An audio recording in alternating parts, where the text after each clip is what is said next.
Many people don't realize that, my brothers and my sisters.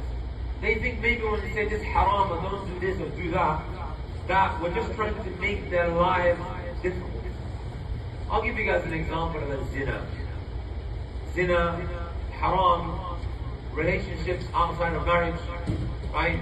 We look at the non-Muslims and we think to ourselves, look how much fun they're having. But we are being forced to stay at home on a Friday night while they all go out to party, right? When in reality they get wasted when they get home, right? And they are spiritually dead and empty. Many of us don't realize exactly what they're going through.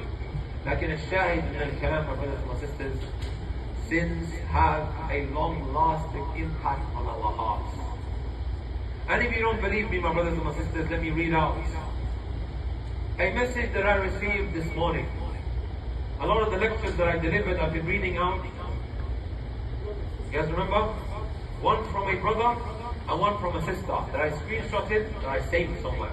Very easy for me to access. But every other day I receive a new message, which is very similar. Right? So we've been reading out a statement of a brother that I received on Instagram, and also